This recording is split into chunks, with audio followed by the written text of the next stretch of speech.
Good day dear aspirants. എൻ്റെ പേര് ആതിര. ഏവർക്കും മാസ്റ്റർ കി അക്കാഡമിയുടെ ഒരു പുതിയ ക്ലാസ്സിലേക്ക് സ്വാഗതം.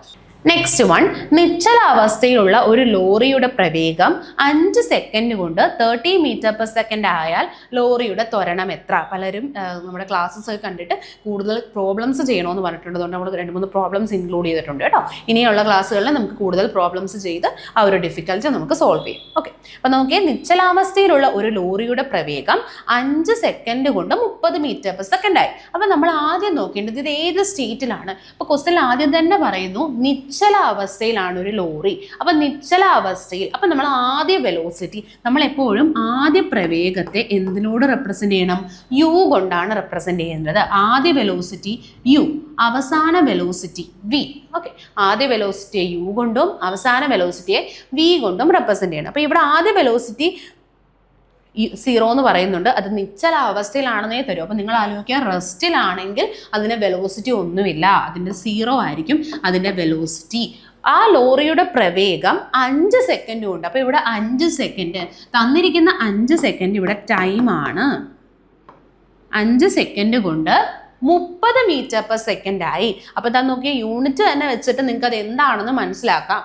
മീറ്റർ പെർ സെക്കൻഡ് എന്ന് പറഞ്ഞാൽ വെലോസിറ്റിയുടെയോ പ്രവേഗത്തിൻ്റെയോ അല്ലെങ്കിൽ വേഗതയുടെയോ യൂണിറ്റ് ആണ് കേട്ടോ. സ്പീഡിൻ്റെയും വെലോസിറ്റിയുടെയും യൂണിറ്റ് ആണ് മീറ്റർ പെർ സെക്കൻഡ്. ക്വസ്റ്റ്യനിൽ പ്രവേഗമാണെന്ന് ആദ്യമേ പറഞ്ഞിട്ടുണ്ട്. അപ്പോൾ ഇവിടെ നിന്ന് നോക്കിയേ 30 മീറ്റർ പെർ സെക്കൻഡ് ആയി. അവസാനത്തെ വെലോസിറ്റി 30 മീറ്റർ പെർ സെക്കൻഡ്. അപ്പം നമുക്ക് യു ഉണ്ട്, ടി ഉണ്ട്, വി ഉണ്ട്. അപ്പോൾ നമ്മുടെ ക്വസ്റ്റ്യൻ എന്താ? ത്വരണം എത്ര? ആക്സിലറേഷൻ. അപ്പോൾ ആക്സിലറേഷൻ കണ്ടുപിടിക്കുന്ന ഇക്വേഷൻ എന്താ? A equals v minus u by t. Important ആണ്, ഇത് പഠിച്ചു വെക്കണേ. ആക്സിലറേഷൻ കണ്ടുപിടിക്കാൻ അന്ത്യപ്രവേഗം മൈനസ് ആദ്യ പ്രവേഗം ബൈ സമയം കേട്ടോ. വി എന്ന് പറഞ്ഞാൽ അന്ത്യപ്രവേഗം അല്ലെങ്കിൽ final velocity minus initial velocity ആദ്യ പ്രവേഗം ബൈ സമയം. ഓക്കെ, ഇവിടെ അന്ത്യപ്രവേഗം എത്ര ആണ്? 30 മീറ്റർ പെർ സെക്കൻഡ് ആണ്. മൈനസ് ആദ്യ പ്രവേഗം 0 ബൈ സമയം. സമയം എത്ര ആണ്? 5. So 30 by 5 6 metre per second square. 6 metre per second square ആണ് ലോറിയുടെ ത്വരണം. 6 metre per second square. Okay,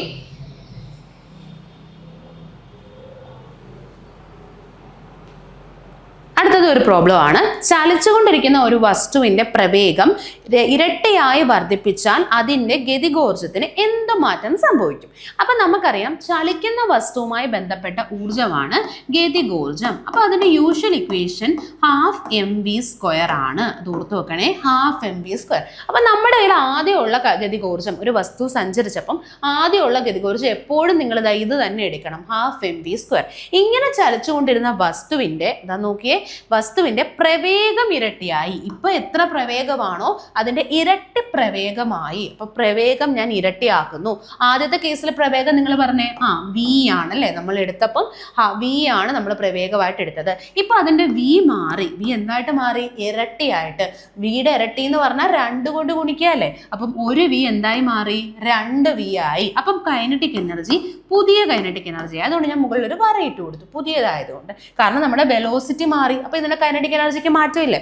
കാരണം കൈനറ്റിക് എനർജി മാസിനെ ആശ്രയിക്കും, വെലോസിറ്റിയെ ആശ്രയിക്കും. അപ്പം വെലോസിറ്റി മാറിയത് കൊണ്ട് നമ്മൾ പുതിയ kinetic energy is equal to ½ into മാസിൻ്റെ കാര്യം ഒന്നും തന്നെ പറയുന്നില്ല. ഇവിടെ ക്വസ്റ്റ്യൻ നിങ്ങൾ ശ്രദ്ധിച്ചാൽ മനസ്സിലാവും, ഇവിടെ മാസിൻ്റെ കാര്യം ഒന്നും പറയുന്നില്ല. അപ്പം നമ്മൾ അതേ മാസ് എന്നുള്ള രീതിയിൽ തന്നെ എടുക്കണം കേട്ടോ. ആർക്കാണോ മാറ്റം പറയുന്നത് അവരെ മാത്രമേ നമ്മൾ മാറ്റാവൂ. ക്വസ്റ്റ്യനിൽ പറയുന്നുണ്ട് പ്രവേഗത്തിൻ്റെ കാര്യം. അപ്പോൾ പ്രവേഗത്തിന് മാത്രമേ മാറ്റം വരൂ, അത് നിങ്ങൾ മനസ്സിലാക്കുക. അപ്പം നമ്മൾ മാസിന് ഒരു മാറ്റവും ഇല്ല. വെലോസിറ്റി നമ്മൾ 2 ഇരട്ടി എടുക്കുന്നു. അപ്പോൾ അതാ നോക്കിയേ, ½ ഇൻറ്റു m ഇൻറ്റു 2ൻ്റെ സ്ക്വയർ. ഇതിന് 2നും സ്ക്വയർ കൊടുക്കണം. ഇപ്പം ഇങ്ങനെ ഒരെണ്ണം വന്നു കഴിഞ്ഞാൽ നമ്മൾ ഓരോരുത്തർക്കും ആ സ്ക്വയർ കൊടുക്കണം. 2ന് സ്ക്വയർ കൊടുക്കുക, അതോടൊപ്പം വിക്കും സ്ക്വയർ കൊടുക്കുക. 2ൻ്റെ സ്ക്വയർ എന്ന് പറയുന്നത് 4, വിയുടെ സ്ക്വയർ. ഓക്കെ, അപ്പോൾ ½ into m into 4 into v². ഇതാണ് നമ്മുടെ ഇക്വേഷൻ. ഇനി നമ്മൾ എപ്പോഴും ശ്രദ്ധിക്കേണ്ടത്, നമ്മുടെ ക്വസ്റ്റ്യനിൽ പറയുന്നുണ്ട് ആദ്യത്തെ കൈനറ്റിക് എനർജി, കൈനറ്റിക് എനർജിക്ക് എന്ത് മാറ്റം സംഭവിക്കും എന്നാണ് പറയുന്നത്. അപ്പോൾ ആദ്യത്തെ കൈനറ്റിക് എനർജിയും ഇപ്പോഴത്തെ കൈനറ്റിക് എനർജിക്കും എന്ത് ചേഞ്ച്, ഇതാണ് നമ്മൾ നോക്കേണ്ടത്. അപ്പോൾ ആദ്യത്തെ കൈനറ്റിക് എനർജി നിങ്ങൾ അതുപോലെ തന്നെ ഇടണം. ക്വസ്റ്റ്യനിൽ അതിലൊരു മാറ്റവും വരുത്തരുത്. അതായത് റീഅറേഞ്ച് ചെയ്യുമ്പോൾ നമുക്ക് എങ്ങനെ കിട്ടും? 4 ഞാനങ്ങ് മുന്നിൽ എഴുതി, 4 × ½ mv². ഇനി നിങ്ങൾ ഈ 2ഉം 4ഉം ഒന്നും വെട്ടിക്കളയരുത്. കാരണം നമുക്ക് ഇവനെ വേണം. നമ്മുടെ ക്വസ്റ്റ്യൻ നമുക്ക് തിരിച്ച് കിട്ടണം. ഞാൻ ഇവിടെ ഈ 2ഉം 4ഉം ഒക്കെ വെട്ടിക്കഴിഞ്ഞാൽ എനിക്ക് വേറെ ആളെയല്ലേ കിട്ടുന്നത്, 2 mv² എന്ന് കിട്ടും. പക്ഷെ നമുക്ക് ½ mv² വേണം. അപ്പം നമ്മൾ ഈ ½ mv² അവിടെ ഇട്ടിട്ട് വേണം അടുത്ത ആളെ ചെയ്യാനായിട്ട്. മനസ്സിലായോ? നമ്മളിങ്ങനെ ഇക്വേഷൻ ചെയ്ത് കിട്ടുമ്പോൾ നമ്മൾ എപ്പോഴും നമുക്ക് ഏതാണോ വേണ്ടുന്നത്, നമ്മളിവിടെ ക്വസ്റ്റ്യനിൽ പറയുന്നു എത്രയാകും കൈനറ്റിക് എനർജിക്ക് എന്ത് ചേഞ്ച് വരും എന്നാണ് ക്വസ്റ്റ്യൻ. അപ്പം നമ്മുടെ ആദ്യത്തെ ആൾ നമുക്ക് അതുപോലെ തന്നെ വേണം. അതുകൊണ്ട് നമ്മൾ അയാളെ അവിടെ തന്നെ മാറ്റിയിട്ടിട്ട് വേണം ബാക്കി ടേംസിനെ മുന്നോട്ടും ഒക്കെ എഴുതാൻ. ഇവിടെ നമ്മൾ ഈ ½ എടുത്തു, നമ്മുടെ m എടുത്തു, v² എടുത്തു. ഇനി നമുക്ക് മുന്നിലിടേണ്ട ആരാ? ഈ 4 ആണല്ലേ. നമ്മുടെ ഈ 4നെ മാത്രമേ നമ്മൾ മുന്നിലിടാവൂ, ബാക്കിയുള്ളവരെ നമ്മൾ ഒരുമിച്ചിടണം. അപ്പം നമ്മൾ 4 × ½ mv². അപ്പം നമുക്ക് ½ mv² അറിയാം, നേരത്തെ കൈനറ്റിക് എനർജി. ഓക്കെ, അപ്പോൾ ഇതെന്താ മനസ്സിലാവുന്നത്? പുതിയ കൈനറ്റിക് എനർജി KE-, പുതിയ കൈനറ്റിക് എനർജി എന്ന് പറയുന്നത് നേരത്തെ കൈനറ്റിക് എനർജിയുടെ 4 ഇരട്ടിയാണ്. ആദ്യം എത്ര കൈനറ്റിക് എനർജി കിട്ടിയോ അതിൻ്റെ 4 ഇരട്ടിയാണ് പുതിയ കൈനറ്റിക് എനർജി. അപ്പോൾ ക്വസ്റ്റ്യൻ നോക്കിയേ, ചലിച്ചുകൊണ്ടിരിക്കുന്ന ഒരു വസ്തുവിനെ പ്രവേഗം ഇരട്ടിയാക്കിയാൽ അതിൻ്റെ ഗതികോർജ്ജത്തിന് എന്ത് മാറ്റം സംഭവിക്കും? 2 ഇരട്ടിയാകും. അങ്ങനെയാണോ നമ്മൾ കണ്ടേ? അല്ല, 4 ഇരട്ടിയാകും അല്ലേ? 4 ഇരട്ടിയാകും. ഗതികോർജ്ജത്തിന് മാറ്റം ഒന്നും സംഭവിക്കില്ല, ഗതികോർജ്ജത്തിന് 0 ആകും. ഇങ്ങനൊന്നുമല്ല നമുക്കിപ്പോൾ കിട്ടി. ഇങ്ങനത്തെ ക്വസ്റ്റ്യൻ വന്നാൽ നിങ്ങൾ ഉറപ്പായിട്ടും അറ്റൻഡ് ചെയ്യണം. വളരെ ഈസി ക്വസ്റ്റ്യൻ ആണ്. ഇങ്ങനെ ഒരു ബേസ് മാത്രം, ഇക്വേഷൻ മാത്രം അറിഞ്ഞു വെച്ചാൽ ഈ ഒരു ക്വസ്റ്റ്യൻ നമുക്ക് ചെയ്യാൻ പറ്റും. ഓക്കെ, നെക്സ്റ്റ് ക്വസ്റ്റ്യൻ, ഒരു വസ്തുവിൽ ഭൂമി പ്രയോഗിക്കുന്ന ആകർഷണ ബലമാണ്. നമ്മളിപ്പോൾ ഒരു വസ്തു ഇരിക്കുന്നു, ഇപ്പം m പിണ്ഡമുള്ളൊരു വസ്തു ഇരിക്കാം. ആ വസ്തുവിലേക്ക് ഭൂമി ഒരു ആകർഷണ ബലം പ്രയോഗിക്കുന്നു. അതായത് നമുക്കറിയാം ഈ എല്ലാ വസ്തുക്കളിലേക്കും ഭൂമി എന്ത് ചെയ്യും? ഗുരുത്വാകർഷണ ബലം പ്രയോഗിക്കും. അപ്പം നമ്മുടെ ഭൂമി നോക്കിയേ, ഒരു ഗുരുത്വാകർഷണ ബലം, ഒരു ഗുരുത്വാകർഷണ ബലം പ്രയോഗിക്കും. അപ്പം പ്രയോഗിക്കുമ്പം ഈ വസ്തു താഴേക്ക് എന്ത് ചെയ്യുന്നു? വീഴും അല്ലെ. ഇങ്ങനെ ഇരിക്കുന്ന വസ്തു എന്ത് ചെയ്യും? താഴേക്ക് വീഴുകയല്ല, താഴേക്ക് അതൊരു ബലം കൊടുക്കും. നമ്മളിങ്ങനെ ഭൂമി ഇങ്ങനെ ഒരു ഗുരുത്വാകർഷണ ബലം കൊടുക്കുമ്പോൾ ഈ വസ്തു ഇങ്ങനെ താഴേക്ക് എന്ത് ചെയ്യുന്നു? വസ്തുവിനൊരു ബലമുണ്ടാകും. ഈ ബലത്തെ നമ്മൾ വിളിക്കുന്ന പേരാണ് ഇതിൻ്റെ ഭാരം. ഓക്കെ, അപ്പോൾ ഒരു വസ്തുവിന്മേൽ ഭൂമി പ്രയോഗിക്കുന്ന ആകർഷണ ബലം മൂലം വസ്തുവിലുണ്ടാകുന്ന ബലമാണ് വെയിറ്റ്. വെയിറ്റിനെ നമ്മൾ എങ്ങനെ എഴുതുന്നത്? mg. ഭാരത്തെ നമ്മൾ mg എന്നാണ് എഴുതുന്നത്. പിണ്ഡത്തെ നമ്മൾ എന്ത് ചെയ്യുന്നു? ആക്സിലറേഷൻ ഡ്യൂ ടു ഗ്രാവിറ്റി കൊണ്ട് മൾട്ടിപ്ലൈ ചെയ്താൽ നമുക്ക് കിട്ടുന്നതാണ് വെയിറ്റ്. ഓക്കെ, അതെപ്പോഴും ഇതൊരു സ്റ്റേറ്റ്മെൻറ്റ് തന്നെയാണ്. നമ്മുടെ SCERTയുടെ ഗ്രാവിറ്റേഷൻ എന്ന് പറഞ്ഞാൽ 9th ചാപ്റ്ററിൽ ഒരു സ്റ്റേറ്റ്മെൻറ്റ് തന്നെയാണ് ഈ പറഞ്ഞിരിക്കുന്നത്. ഒരു ബോക്സിൽ കൊടുത്തിട്ടുണ്ട് ആ ഗ്രാവിറ്റേഷനകത്ത് ഭാരം എന്തെന്ന് പറഞ്ഞ് കൊടുത്തിട്ടുണ്ട്. ഒരു വസ്തു ഭൂമി പ്രയോഗിക്കുന്ന ആകർഷണ ബലമാണ് അതിൻ്റെ ഭാരം. ഭാരം നമ്മൾ എങ്ങനെയാണ് റെപ്രസെൻറ്റ് ചെയ്യുന്നത്? mg എന്നുള്ള ഇക്വേഷൻ വെച്ചിട്ടാണ്. അതിൻ്റെ യൂണിറ്റ് ഒന്ന് ഓർത്ത് വെക്കുക, ന്യൂട്ടൺ. ഓക്കെ, പിണ്ഡം അറിയാം. ഒരു വസ്തുവിലുള്ള ആകെയുള്ള പദാർത്ഥങ്ങളുടെ അളവാണ് പിണ്ഡം. പിണ്ഡം നമ്മൾ കിലോഗ്രാമിലാണ് റെപ്രസെൻറ്റ് ചെയ്യുന്നത്. ഇനി സാന്ദ്രത എന്ന് പറയുന്നത് ഒരു വസ്തുവിന് ഉണ്ടാകുന്ന പിണ്ഡത്തെ നമ്മൾ എന്തുകൊണ്ട് ഹരിക്കുമ്പോൾ കിട്ടുന്നതാണ്? അതിൻ്റെ വോളിയം അല്ലെങ്കിൽ ഉള്ളളവ് കൊണ്ട് ഹരിക്കുമ്പോൾ നമുക്ക് കിട്ടുന്നതാണ് ഒരു വസ്തുവിൻ്റെ സാന്ദ്രത. ഇത്രയും ഓക്കെ അല്ലേ? അപ്പം നമ്മുടെ ക്വസ്റ്റ്യൻ്റെ ആൻസർ എന്ന് പറയുന്നത് ഒരു വസ്തുവിൽ ഭൂമി പ്രയോഗിക്കുന്ന ആകർഷണ ബലമാണ് ഭാരം. ഓക്കെ, നെക്സ്റ്റ് വൺ, താഴെ കൊടുത്തിരിക്കുന്നവയിൽ തരംഗ ദൈർഘ്യം കൂടിയത് ഏത് നിറത്തിനാണ്? വളരെ ഈസി ക്വസ്റ്റ്യൻ ആണ്. നമ്മൾ തരംഗ ദൈർഘ്യം നമ്മൾ പറഞ്ഞു ഒരു തരംഗത്തിനുള്ള ദൈർഘ്യമാണ്. ഇപ്പം ഞാൻ ഇങ്ങനൊരു തരംഗത്തെ റെപ്രസെൻ്റ് ചെയ്യുന്നു. അപ്പോൾ ഈ ഒരു തരംഗത്തിന് ഇപ്പോൾ ഇത്തരത്തിൽ നമ്മൾ നേരത്തെ കണ്ട AC പോലില്ലേ, ഒരു തരംഗത്തെ കൊടുക്കുന്നു. അപ്പോൾ ഈ ഒരു തരംഗം മൊത്തത്തിലെടുത്ത ദൂരം ഈ കളറിൽ ഒരു തരംഗം മൊത്തത്തിലെടുത്ത് ഈ ഒരു നീളത്തെയാണ് നമ്മൾ എന്തെന്ന് വിളിക്കുന്നത്? തരംഗ ദൈർഘ്യം അല്ലെങ്കിൽ ലാംഡ. ഇങ്ങനെയാണ് കേട്ടോ റെപ്രസെൻ്റ് ചെയ്യുന്നത്. ലാംഡ എന്ന് വായിക്കും, ലാംഡ. ഓക്കെ, അപ്പോൾ ഒരു തരംഗത്തിനെടുത്ത ആകെ നീളത്തെ നമ്മൾ വിളിക്കുന്ന പേരാണ് തരംഗ ദൈർഘ്യം. അപ്പോൾ നമ്മുടെ ക്വസ്റ്റ്യനിൽ ആർക്കാണ് തരംഗ ദൈർഘ്യം ഏറ്റവും കൂടുതൽ? ഇതേ കേസ് നമ്മൾ ഇലക്ട്രോമാഗ്നറ്റിക് റേഡിയേഷൻ വൈദ്യുത കാന്തിക തരംഗങ്ങളിലും നമ്മൾ ആർക്കാണ് തരംഗ ദൈർഘ്യം കൂടുതലെന്ന് കണ്ടു. അപ്പോൾ നമുക്ക് ഈ ഒരു ക്വസ്റ്റ്യനും അങ്ങനെ നോക്കാം. ഓക്കെ, അപ്പൊ നമ്മൾ നോക്കിയേ, നമ്മൾ 7 നിറങ്ങൾ, നമ്മൾ വിബ്ജിയോർ എന്നല്ലേ പറയുന്നത്.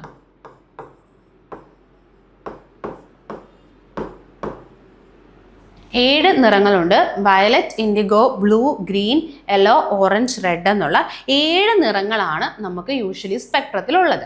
അപ്പോൾ ഈ 7 നിറങ്ങളിൽ ആർക്കാണ് ഏറ്റവും കൂടുതൽ തരംഗദൈർഘ്യം? ഏറ്റവും കൂടുതൽ തരംഗദൈർഘ്യം എന്ന് പറയുന്നത് നമ്മുടെ റെഡിനാണ് കേട്ടോ, ചുവപ്പിനാണ് തരംഗദൈർഘ്യം കൂടുതൽ. ഓക്കെ, അതായത് നിങ്ങൾ ആലോചിച്ചാൽ മതി, നമ്മുടെ വിബ്ജിയോറിൽ തരംഗദൈർഘ്യം കൂടുന്ന രീതിയിലാണ് അറേഞ്ച് ചെയ്തിരിക്കുന്നത്. ഏറ്റവും കൂടുതൽ തരംഗദൈർഘ്യം റെഡിനാണ്. ഇതിൻ്റെ വില എന്ന് പറയുന്നത് 750 നാനോമീറ്റർ ആണ് ഇതിൻ്റെ തരംഗദൈർഘ്യം റെഡിൻ്റെ. ഇനി ഏറ്റവും കുറവ് തരംഗദൈർഘ്യം ആർക്കാണ്? നമ്മുടെ വയലറ്റിനാണ്. തരംഗദൈർഘ്യം കുറവ് വയലറ്റ്.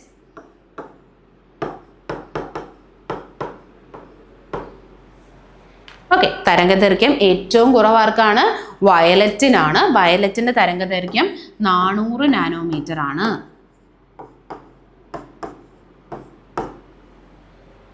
ഓക്കെ, അപ്പൊ തരംഗദൈർഘ്യം ഏറ്റവും കൂടുതൽ ആർക്കാണ്? റെഡിനാണ്. ഏറ്റവും കുറവ് വയലറ്റിനാണ്. അപ്പോൾ നമ്മുടെ ക്വസ്റ്റ്യൻ നോക്കാം. താഴെ കൊടുത്തിരിക്കുന്നവയിൽ തരംഗദൈർഘ്യം കൂടിയത് ഏത് നിറത്തിനാണ്? ഏതിനാണ് ഏറ്റവും കൂടുതൽ? ഏറ്റവും കൂടുതൽ റെഡാണ്. പക്ഷെ ഇവർ ഓപ്ഷൻ നോക്കിയാൽ റെഡ് ഇല്ല. അപ്പോൾ പിന്നെ ആർക്കായിരിക്കും? ഓറഞ്ചിനാണ്. അപ്പോൾ ഓപ്ഷനിൽ ഓറഞ്ച് ഉണ്ടോ? ഓറഞ്ച് ഉണ്ട്. ഓക്കെ, നല്ലൊരു ക്വസ്റ്റ്യൻ ആണ് കേട്ടോ. അപ്പോൾ നമ്മൾ എപ്പോഴും ഈ സ്പെക്ട്രം ഒരു കൃത്യമായിട്ട് ഓർഡറിൽ പഠിച്ചു വെക്കുക. അപ്പം നമ്മൾ കഴിഞ്ഞ ക്ലാസ്സിൽ UV സ്പെക്ട്രം പഠിച്ചില്ലേ? നമ്മൾ കോഡ് വെച്ചിട്ട് പറഞ്ഞു. Riyas mother is visiting uncle Xavier's garden. അങ്ങനെ കോഡ് വെച്ചിട്ട് നമ്മൾ പഠിച്ചു. ഗാമയ്ക്കാണ് ഏറ്റവും കൂടുതൽ ഫ്രീക്വൻസി, ഏറ്റവും കൂടുതൽ എനർജി, ഏറ്റവും കുറവ് വേവ് ലെങ്ത്. ഇതൊക്കെ നമ്മൾ പഠിച്ചല്ലോ. അതുപോലെ തന്നെ നിങ്ങൾ ഇത് ഒന്ന് ഓർത്ത് വെക്കുക. വിബ്ജിയോറിൽ റെഡിനാണ് ഏറ്റവും കൂടുതൽ വേവ് ലെങ്ത്. ഈ റെഡിന് തരംഗദൈർഘ്യം ഏറ്റവും കൂടുതൽ ഉള്ളത് കൊണ്ടാണ് നമ്മൾ റെഡ് എവിടെ യൂസ് ചെയ്യുന്നത്? അപകട സിഗ്നലുകളിലൊക്കെ നമ്മൾ റെഡ് യൂസ് ചെയ്തിട്ടില്ലേ? റെഡ് സിഗ്നൽസ് ആണ് നമ്മൾ എന്ത് ചെയ്യുന്നത്? ഡേഞ്ചർ സിഗ്നലായിട്ട് ഉപയോഗിക്കുന്നത്. നമ്മൾ ഈ അപകടകരമായിട്ടുള്ള സ്ഥലങ്ങളിലൊക്കെ നിങ്ങൾ ശ്രദ്ധിച്ചാൽ മതി. വളവുകളിലൊക്കെ റെഡ് സിഗ്നൽസ് കാണും. അല്ലെങ്കിൽ ഇപ്പം നമ്മൾ ഡേഞ്ചർ എഴുതുന്ന ആ ബോർഡിന് ചുറ്റും ഇങ്ങനെ ഒരു റെഡ് സിഗ്നൽ ആയിരിക്കും. നമ്മുടെ ഈ വണ്ടിയുടെയൊക്കെ പുറകിൽ ഒരു റെഡ് കളർ ലൈറ്റ് അല്ലേ രാത്രിയിലൊക്കെ നമ്മൾ സഞ്ചരിക്കുമ്പം ആ റെഡ് ലൈറ്റൊക്കെ യൂസ് ചെയ്യാൻ കാരണം റെഡിന് ഏറ്റവും കൂടുതൽ തരംഗദൈർഘ്യമുണ്ട്. അപ്പോൾ ഒരുപാട് ദൂരം അതിന് എന്ത് ചെയ്യാൻ പറ്റും? സഞ്ചരിക്കാനായിട്ട് പറ്റും. തരംഗദൈർഘ്യം ഏറ്റവും കൂടുതൽ റെഡിനാണ്. അതുകൊണ്ടാണ് നമ്മൾ അവർ എവിടെ ഉപയോഗിക്കുന്നത്? ഡേഞ്ചർ സിഗ്നലിലൊക്കെ യൂസ് ചെയ്യുന്നത്. വേവ് ലെങ്ത് ഏറ്റവും കുറവ് ആർക്കാണ്? വയലറ്റ് ആണ്. ആ ഓർഡർ ഒന്ന് ഓർത്ത് നോക്കാം. നെക്സ്റ്റ് ക്വസ്റ്റ്യൻ, ഊഷ്മാവ് അളക്കുന്ന ഒരു യൂണിറ്റ് ആണ്. ഊഷ്മാവ് എന്ന് പറഞ്ഞാൽ ടെമ്പറേച്ചർ. നമ്മൾ ടെമ്പറേച്ചർ, ഊഷ്മാവ് അളക്കുന്ന ഏത് യൂണിറ്റാ? നമ്മൾ പറഞ്ഞു, നമ്മൾ ഊഷ്മാവ് അളക്കാൻ പലതരത്തിലുള്ള ഉപകരണങ്ങൾ നമ്മൾ ഉപയോഗിക്കും. ഊഷ്മാവ് അളക്കുന്ന ഉപകരണങ്ങളെയാണ് നമ്മൾ തെർമോമീറ്റേഴ്സ് അഥവാ താപമാപിനികൾ എന്ന് പറയുന്നത്.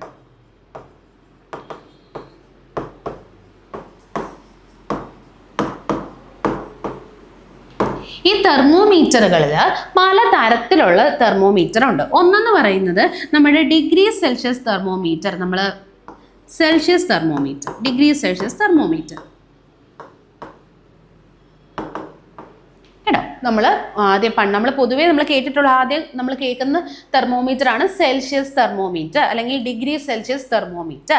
ഇതിൽ 100 ഡിവിഷൻസ് ഉണ്ട് കേട്ടോ. ഈ ഒരു തെർമോമീറ്റർ എടുത്തു കഴിഞ്ഞാൽ നമുക്ക് അതിനകത്ത് 100 ഡിവിഷൻസ് കാണാൻ പറ്റും. 100 ഡിവിഷൻസ് ഉണ്ട്.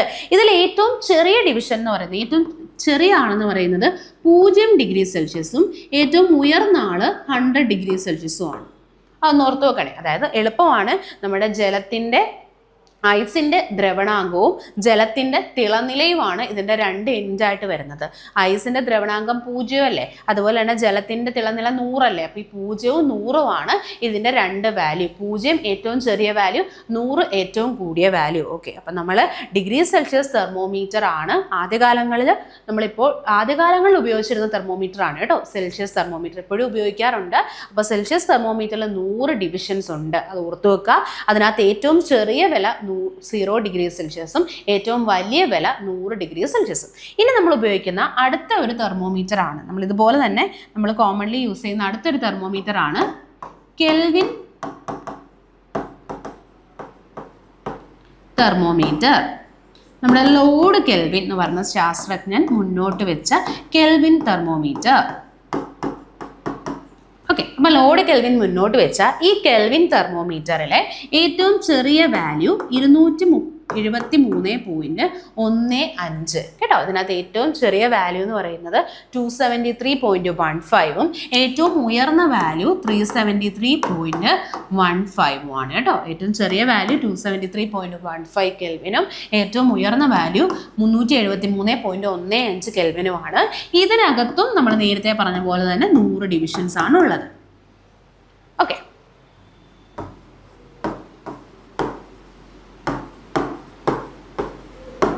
അടുത്തതാണ് ഫാരൻഹീറ്റ് തെർമോമീറ്റർ. ഫാരൻഹീറ്റ് തെർമോമീറ്ററിൽ 180 ഡിവിഷൻ ആണ് കേട്ടോ. ഇതിലെ ഏറ്റവും ചെറിയ ഏറ്റവും ചെറിയ റീഡിങ് 32 ഫാരൻഹീറ്റും ഏറ്റവും വലിയ റീഡിങ് 212 ഫാരൻഹീറ്റുമാണ്. ഓർത്ത് വെക്കണേ, ഫാരൻഹീറ്റ് തെർമോമീറ്ററിൽ 180 ഡിവിഷൻസ് ഉണ്ട്. ഏറ്റവും ചെറിയത് 32ഉം ഏറ്റവും വലുത് 212 ഫാരൻഹീറ്റും. ഓക്കെ, ഇനി നമുക്ക് അറിയാം ഡിഗ്രി സെൽഷ്യസിനോടൊപ്പം 273.15 ആഡ് ചെയ്താൽ നമുക്ക് കെൽവിനിൽ റീഡിങ് കിട്ടും. കെൽവിൻ റീഡിങ് കിട്ടാൻ എന്ത് ചെയ്താൽ മതി? ഡിഗ്രി സെൽഷ്യസിനോടൊപ്പം 273.15 ആഡ് ചെയ്യുക. അടുത്തത് നമ്മുടെ ഫാരൻഹീറ്റ് റീഡിങ് കിട്ടാൻ 9/5C + 32 ചെയ്താൽ മതി. നമുക്ക് ഫാരൻഹീറ്റിൽ റീഡിങ് കിട്ടാൻ സെൽഷ്യസിൻ്റെ വാല്യൂവിനെ 9/5 കൊണ്ട് മൾട്ടിപ്ലൈ ചെയ്ത് 32 ആഡ് ചെയ്താൽ നമുക്കിത് കിട്ടും. ഇത് കഴിഞ്ഞ മാരത്തൺ സെക്ഷനിൽ നമ്മൾ ചെയ്തിട്ടുണ്ട്. നിങ്ങൾ ആ ഒരു പ്രോബ്ലംസ് ഒക്കെ നന്നായിട്ടൊന്നും കൂടെ നോക്കി ചെയ്യുക. അപ്പം നമ്മുടെ ക്വസ്റ്റ്യൻ ഇതൊന്നും അല്ല, ഊഷ്മാവ് അളക്കുന്ന ഒരു യൂണിറ്റ് ചെയ്ത്. അപ്പം നമ്മളിപ്പം ഊഷ്മാവ് അളക്കുന്ന തെർമോമീറ്റർ അല്ലെങ്കിൽ താപമാപിനിയെ പറ്റി പറഞ്ഞു. അപ്പം നമ്മളിപ്പം 3 തരം താപമാപിനികൾ കണ്ടല്ലേ? സെൽഷ്യസ് താപമാപിനി കണ്ടു, കെൽവിൻ താപമാപിനി കണ്ടു, ഫാരൻഹീറ്റ് താപമാപിനി കണ്ടു. അപ്പോൾ ഇതിനകത്ത് നമ്മൾ ഏതാണ് ഈ ടെമ്പറേച്ചറിൻ്റെ യൂണിറ്റ് ആയിട്ട് പറയുന്നത്? അത് നമ്മൾ കെൽവിൻ ആണ് കേട്ടോ പറയുന്നത്. അപ്പം നമ്മൾ SI യൂണിറ്റുകൾ 7 SI യൂണിറ്റുകൾ നിങ്ങൾ പഠിക്കുന്നില്ലേ? അതിനകത്ത് ഇത് പറയുന്നുണ്ട്. ഒന്നെന്ന് പറയുന്നത് മാസ്, പിണ്ഡം, നീളം, സമയം, കറന്റ്, താപനില,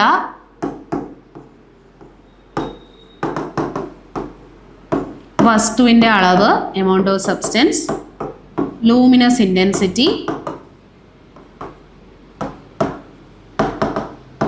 ഇത്തരത്തിൽ 7 അടിസ്ഥാന അളവുകളാണ് നമ്മുടെ SI യൂണിറ്റിലുള്ളത്. നമ്മൾ കോമൺലി ഇപ്പോൾ യൂസ് ചെയ്യുന്ന ഇന്റർനാഷണലി അക്സെപ്റ്റഡ് ആയിട്ടുള്ള യൂണിറ്റ് ആണ് SI. ആ SIയിൽ പറയുന്ന 7 യൂണിറ്റുകളാണ് നമ്മൾ ഈ കൊടുത്തിരിക്കുന്നത്. അതിലൊരാളാണ് നമ്മുടെ ടെമ്പറേച്ചർ, താപനില. അപ്പോൾ നമ്മൾ താപനില അളക്കുന്ന യൂണിറ്റ് എന്താണ്? കെൽവിൻ ആണ് കേട്ടോ. സെൽഷ്യസുമായിട്ട് തിരിഞ്ഞു പോവല്ലേ? സെൽഷ്യസ് ആദ്യകാലങ്ങളിൽ വന്നതാണ്, പിന്നീടാണ് ലോർഡ് കെൽവിൻ ഈ കെൽവിൻ സ്കെയിൽ കൊണ്ടുവരികയും കെൽവിൻ ആണ് നമ്മൾ താപനില അളക്കുന്ന അടിസ്ഥാന യൂണിറ്റ് ആയിട്ട് പറയുന്നത്. ഇനി നോക്കിയേ, ജൂൾ എന്തളക്കുന്ന യൂണിറ്റ് ആണ്? ജൂൾ എന്ന് പറയുന്നത് ഊർജം അളക്കുന്ന യൂണിറ്റ് ആണ്. ഊർജം, അതുപോലെ തന്നെ താപം, ആന്തരിക ഊർജം. ഊർജത്തിന്റെ ഏത് രൂപങ്ങൾ ചോദിച്ചാലും അത് ജൂൾ തന്നെയാണ് കേട്ടോ. താപം, അതുപോലെ തന്നെ ആന്തരിക ഊർജം, ഇനി ഗതികോർജം, സ്ഥിതികോർജം, അതുപോലെ തന്നെ പ്രവൃത്തി. ഇമ്പോർട്ടൻ്റ് ആണ് പ്രവൃത്തി. ഇതൊക്കെ അളക്കുന്നത് നമ്മൾ ജൂളിലാണ്. ഇനി വാട്ട് എന്തിൻ്റെ യൂണിറ്റ് ആണ്? വാട്ട് എന്ന് പറയുന്നത് നമ്മൾ പവർ അളക്കുന്ന യൂണിറ്റ് ആണ് വാട്ട്. പവർ അളക്കുന്ന യൂണിറ്റ് ആണ് വാട്ട്. ഓക്കെ, ഇനി അടുത്ത നോക്കിയേ, ഡൈൻ. ഡൈൻ എന്താണ്? ഡൈൻ എന്ന് പറയുന്നത് ഫോഴ്സിൻ്റെ CGS വാല്യൂ ആണ് കേട്ടോ. ഫോഴ്സിൻ്റെ CGS വാല്യൂ ആണ്. അപ്പം നിങ്ങൾക്ക് ഈ ക്വസ്റ്റ്യൻ തന്നെ നോക്കിയാൽ കാണാൻ പറ്റും, പല ക്വസ്റ്റ്യൻസും നമ്മൾ പഠിക്കുന്ന കാര്യം തന്നെ റിപ്പീറ്റ് ചെയ്ത് ചോദിക്കുക. കാരണം ഈ ഫോഴ്സിൻ്റെയും നമ്മൾ ജനറൽ യൂണിറ്റ് എന്ന് പറഞ്ഞാൽ ന്യൂട്ടൺ അല്ലേ? അപ്പോൾ ഈ ന്യൂട്ടനും ഡൈനും വെച്ചിട്ടുള്ള ക്വസ്റ്റ്യൻ നമ്മൾ കഴിഞ്ഞ ക്ലാസ്സിലും ചെയ്തതാണ്. 1 ന്യൂട്ടൺ 10⁵ ഡൈൻ, അതുപോലെ തന്നെ 1 ജൂൾ 10�7 എർഗ്. ഇതേ ക്വസ്റ്റ്യൻ തന്നെ കണ്ട മാറിയും തിരിഞ്ഞും ഒക്കെ ഓരോ ഓപ്ഷനായിട്ടും എല്ലാം വരുന്നുണ്ട്. അപ്പോൾ നമ്മളിതെല്ലാം കൃത്യമായിട്ട് പഠിച്ചു കഴിഞ്ഞാൽ ഫിസിക്സിൽ നിന്നുള്ള ഫുൾ മാർക്ക് നമുക്ക് എന്ത് ചെയ്യാൻ പറ്റും? സ്കോർ ചെയ്യാൻ പറ്റും. അപ്പോൾ നിങ്ങളത് കൃത്യമായിട്ട് തന്നെ പഠിച്ചു പോവുക. അപ്പോൾ ഡൈൻ എന്ന് പറയുന്നത് എന്താണ്? നമ്മൾ ബലം അളക്കുന്ന CGS യൂണിറ്റ് ആണ്. 1 ന്യൂട്ടൺ 10⁵ ഡൈൻ ആണ്. അങ്ങനെയാണെങ്കിൽ 1 ഡൈൻ എത്ര ആണ്? 1 ന്യൂട്ടൺ, ശ്രദ്ധിച്ചേ, തിരിച്ചും വേണം ചോദിക്കാം. 1 ന്യൂട്ടൺ 10⁵ ഡൈൻ അല്ലേ? അങ്ങനെയാണെങ്കിൽ നമ്മളോട് ചോദിക്കുകയാണ് 1 ഡൈൻ എത്ര? അപ്പോൾ എനിക്കിത് ഈ ഡൈൻ മാത്രം പോരെ, ഈ ഡൈൻ മാത്രം ഞാനിവിടെ വെക്കുന്നു. എന്നിട്ട് ഈ 10⁵ ഇക്വേഷൻ അപ്പുറത്തോട്ട് കൊണ്ടുപോകുന്നു. ഇവനെ ഞാൻ ഇങ്ങോട്ട് കൊണ്ടുപോയാൽ പോരെ. അപ്പോൾ അതാ നോക്കിയേ, 10⁵ ഇക്വേഷൻ അപ്പുറത്ത് പോകുമ്പോഴത്തേക്ക് ഇതാ ശ്രദ്ധിച്ചേ, ഈ 10⁵ ഇങ്ങനെ വരും. അതായത് എനിക്ക് ഒരു ഡൈൻ മതി, ഒന്ന് ഡൈൻ മാത്രം കിട്ടാൻ ഞാൻ ഈ 10⁵5 ഇവിടെ ഗുണിച്ചിരിക്കുകയാണ്. അവൻ ഇക്വേഷൻ അപ്പുറത്ത് കൊണ്ടുപോയപ്പം അവൻ ഹരിച്ചു അല്ലേ, 10⁵5 ഞാൻ ഹരിച്ചു. അപ്പോൾ ഹരിച്ചപ്പം എന്ത് നോക്കിയേ, ഈ നിങ്ങൾ എപ്പോഴും ശ്രദ്ധിക്കുക, ഡിനോമിനേറ്ററിൽ ഇപ്പോൾ ഒരു ഫ്രാക്ഷൻ നമ്മൾ എഴുതുവാണെങ്കിൽ ഡിനോമിനേറ്ററിൽ ഇങ്ങനെ വന്നു. അപ്പം നിങ്ങൾക്ക് 1/10² എന്ന് വന്നു. ഇവനെ നമുക്ക് ന്യൂമറേറ്ററിൽ കൊണ്ടുവരാം. ഞാൻ ന്യൂമറേറ്ററിൽ ഡയറക്റ്റ് എഴുതുന്നു. ഇവിടെ ഏത് സിമ്പലാണോ, പവറിന് ഏത് സിമ്പലാണോ അതിൻ്റെ ഓപ്പോസിറ്റ് സിമ്പൽ എഴുതിയാൽ നമുക്ക് ന്യൂമറേറ്ററിൽ കൊണ്ടുവരാം. ഇവിടെ പവറിന് +2 അല്ലേ, അത് ന്യൂമറേറ്ററിൽ വരുമ്പോൾ -2 ആവും. ഇനി ഇതാണ്ട് 1/10³ വന്നതെന്ന് ആലോചിച്ച് നോക്കിയേ, പവറിൽ 3 ആണ്, അപ്പോൾ അത് ന്യൂമറേറ്ററിൽ വരുമ്പം -3 ആവും. ഓക്കെ, അങ്ങനെയാണത്. ഇതൊന്ന് പറഞ്ഞേ, 1/10⁻⁵. അപ്പം -5 മുകളിൽ വരുമ്പോൾ എന്താവും, +5 ആവും. കാരണം എന്താണോ പവർ ന്യൂമറേറ്ററിൽ വരുമ്പം അത് ഓപ്പോസിറ്റ് ആയിട്ട് മാറും. അപ്പോൾ ഇവിടെ നോക്കിയേ, 10⁻5 ആണ്, അപ്പോൾ അത് ന്യൂമറേറ്റർ വരുമ്പോൾ എന്താവും, 10⁻5 ന്യൂട്ടൺ. സോ ഒരു ഡൈൻ എന്താണ്, 10⁻5 ന്യൂട്ടൺ. ഓക്കെ, അപ്പോൾ ഒരു ന്യൂട്ടൺ 10⁻5 ഡൈനും ഒരു ഡൈൻ 10⁻5 ന്യൂട്ടണുമാണ്. ഓക്കെ,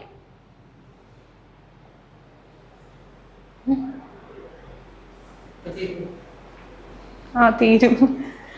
ഇങ്ങനെ പറയരുതെന്ന് ആകാശം പറഞ്ഞത്.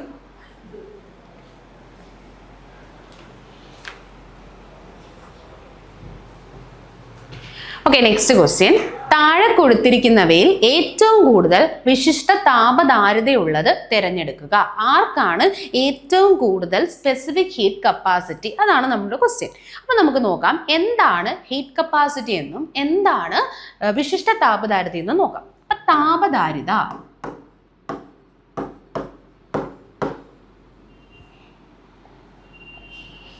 അതായത് ഞാനിവിടെ ഒരു വസ്തു എടുത്തു. അതിൻ്റെ താപനില 101°C ആണ്. അപ്പോൾ എനിക്ക് ഈ വസ്തുവിൻ്റെ താപനില എന്തെടുത്താലും എനിക്ക് ഇവൻ്റെ ടെമ്പറേച്ചർ 1°C കൂടെ കൂട്ടണം. അതായത് 101 ഇരിക്കുന്ന ആളുടെ ടെമ്പറേച്ചർ എനിക്ക് 102 ആക്കണം. അപ്പം ഞാനങ്ങ് വിചാരിക്കാം ഇവനങ്ങ് 102 ആവട്ടെ. എനിക്ക് എന്തെങ്കിലും മാജിക് ഉണ്ടോ ഈ 101നെ 102 ആക്കാൻ? ഇല്ല. അപ്പോൾ ഈ 101 ഇരിക്കുന്ന ആളെ 102 ആക്കണമെങ്കിൽ ഞാൻ എന്ത് ചെയ്യണം? ഞാൻ കുറച്ച് താപം കൊടുക്കണം. അല്ലാതെ ഇത് എന്തെങ്കിലും മാറുമോ? ഇല്ല. നമ്മൾ കൂടുതൽ താപം കൊടുത്താൽ മാത്രമേ ഇവിടുത്തെ താപനില വർദ്ധിക്കൂ. കാരണം താപം കൊടുക്കുമ്പോൾ അവർക്ക് നല്ല ഊർജ്ജം കിട്ടും. അപ്പോൾ ഇവരെന്ത് ചെയ്യും? ഇവരുടെ താപനില വർദ്ധിക്കും. അപ്പം 100 ഇരുന്ന ഒരാൾ 101 ഇരിക്കുന്ന ഒരാൾക്ക് 102 ആകണമെങ്കിൽ നമ്മൾ എന്ത് ചെയ്യണം? കുറച്ച് താപനില കൊടുക്കണം. താപനില കൊടുത്താൽ മാത്രമേ ഇവിടെ 101 102 വ്യത്യാസം നോക്കി 1°C ഉയർത്താൻ പറ്റൂ. ഓക്കെ, അതായത് ഇപ്പം നമ്മുടെ കയ്യിലിരിക്കുന്ന വസ്തുവിൻ്റെ താപനില 1°C വർദ്ധിപ്പിക്കാൻ എത്ര താപം കൊടുക്കണം? ഇതിനെയാണ് നമ്മൾ താപധാരിത എന്ന് പറയുന്നത്. അപ്പം ഇവിടെ നോക്കിയേ, നമ്മുടെ കയ്യിലിരിക്കുന്ന വസ്തു 101°C ആണ്. അത് 102 ആവാൻ, അതായത് വസ്തുവിൻ്റെ താപനില 1°C കൂടണം. 1°C കൂടാൻ എത്ര താപം വേണം? ഇതിനെയാണ് നമ്മൾ എന്തെന്ന് വിളിക്കുന്നത്?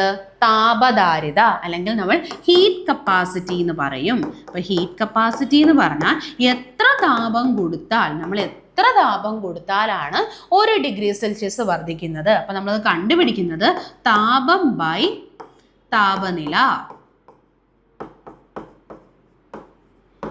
അപ്പം നമ്മളിപ്പോൾ പഠിക്കുന്നത് താപധാരിതയെ പറ്റിയാണ് കേട്ടോ. താപധാരിത എന്താണെന്ന് പഠിച്ചാലേ നമുക്ക് വിശിഷ്ട താപധാരിത പഠിക്കാൻ പറ്റും. അപ്പോൾ താപധാരിത എന്ന് പറഞ്ഞാൽ നമ്മുടെ കയ്യിലിരിക്കുന്ന വസ്തുവിൽ എത്ര താപം കൊടുത്താൽ അതിൻ്റെ 1°C ഉയർത്താൻ പറ്റും, എത്ര താപം കൊടുത്താൽ 1°C വർദ്ധിക്കും, ഇതിനെ നമ്മൾ വിളിക്കുന്നതാണ് താപധാരിത. അങ്ങനെയാണെങ്കിൽ എൻ്റെ യൂണിറ്റ് പറഞ്ഞേ, ചോദിച്ചിട്ടുള്ളതാണ് താപധാരിതയുടെ യൂണിറ്റ്. അപ്പം നിങ്ങൾ പറഞ്ഞേ ഹീറ്റ്, എനർജി, വർക്ക് എല്ലാത്തിൻ്റെയും യൂണിറ്റ് എന്താണ്?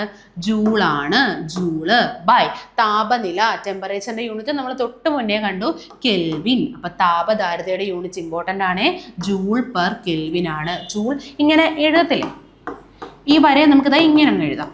അപ്പോൾ ഇതങ്ങനെ പെർ കെൽവിൻ്റെ വായിക്കാം, മനസ്സിലായോ? അതായത് ഇങ്ങനെ നമുക്ക് എഴുതുന്ന ആൾക്കാരെ ഈ ബൈ നമുക്കിതാ ഇങ്ങനെ എഴുതാം. ഈ വരെ ഞാൻ ചരിച്ച് എഴുതിയെന്നേ ഉള്ളൂ. അപ്പോൾ എഴുതിയാൽ വലിയ വ്യത്യാസമൊന്നും വരത്തില്ല.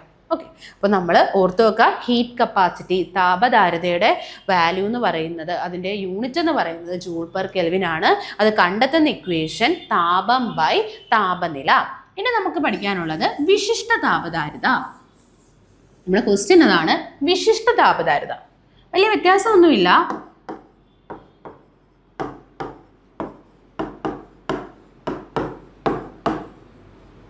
നമ്മൾ നേരത്തെ എടുത്തതുപോലെ തന്നെ, അതായത് നമ്മൾ നേരത്തെ എടുത്ത പോലെ. അപ്പം നമ്മൾ നേരത്തെ എന്താ എടുത്തത്?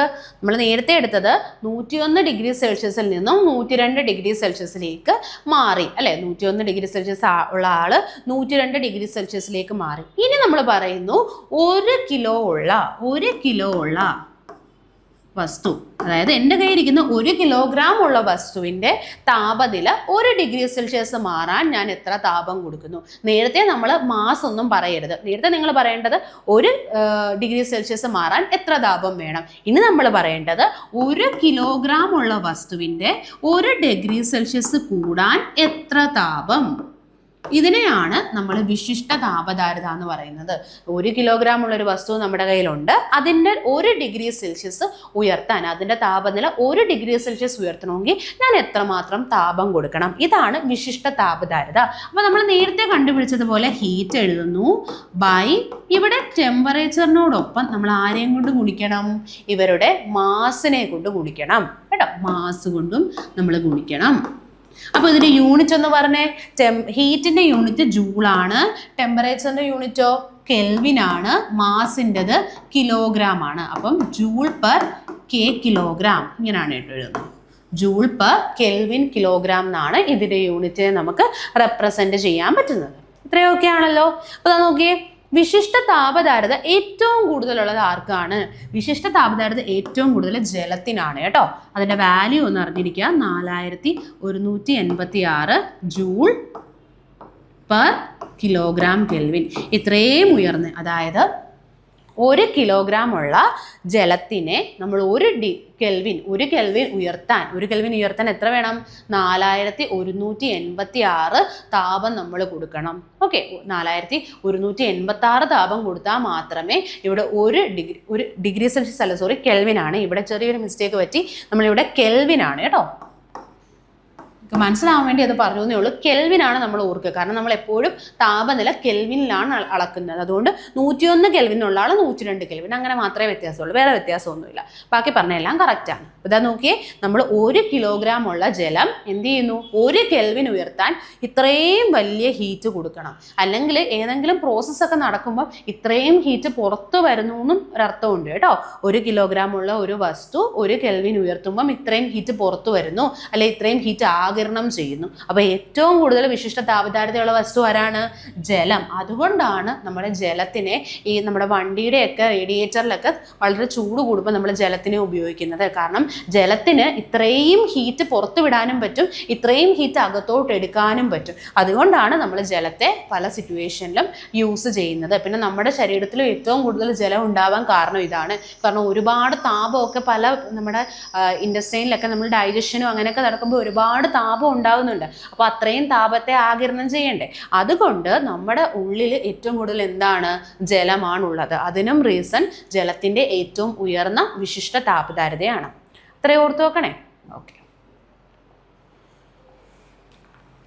നെക്സ്റ്റ് ക്വസ്റ്റ്യൻ, പ്രകൃതിയിലെ അടിസ്ഥാന ബലങ്ങളിൽ ഏറ്റവും ശക്തി കുറഞ്ഞത് ഏത്? അപ്പം നമ്മുടെ പ്രകൃതിയിൽ നമുക്ക് 4 അടിസ്ഥാന ബലങ്ങളാണ് ഉള്ളത്.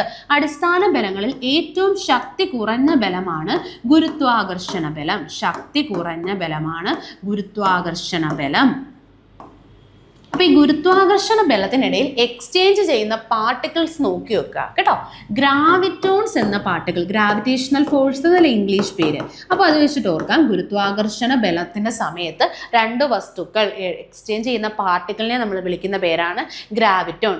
ഗുരുത്വാകർഷണ ബലത്തിൻ്റെ ഇക്വേഷൻ നിങ്ങൾക്ക് അറിയാലോ, F = Gm1m2/r². ഓക്കെ, ഇത് നമ്മൾ കണ്ടിട്ടുള്ളതല്ലേ. M1 മാസ്സുള്ള ഒരു വസ്തു, M2 മാസ്സുള്ള മറ്റൊരു വസ്തു, ഇവരുടെ ഇടയിലുള്ള ഡിസ്റ്റൻസ് D എന്ന് എഴുതിയാൽ മതി നിങ്ങൾ. ഡിസ്റ്റൻസ്, അതായത് ഇവരുടെ സെൻറ്ററുകൾക്കിടയിലുള്ള ഡിസ്റ്റൻസ് വെച്ചിട്ട് നമുക്ക് ഈ ഒരു ഇക്വേഷൻ കിട്ടും. F = Gm1m2/d². ഇതാണ് ഗ്രാവിറ്റേഷണൽ ഫോഴ്സ്. ഏറ്റവും ശക്തി കുറഞ്ഞതാണ് കേട്ടോ. ഏറ്റവും പ്രകൃതിയിൽ തന്നെ ഏറ്റവും ശക്തി കുറഞ്ഞ ബലമാണ് ഗ്രാവിറ്റേഷണൽ ഫോഴ്സ്. ഇവിടെ എക്സ്ചേഞ്ച് ചെയ്യുന്ന പാർട്ടിക്കിളിനെ നമ്മൾ വിളിക്കും ഗ്രാവിറ്റോൺസ്. ഓക്കെ, ഇനി അടുത്തത്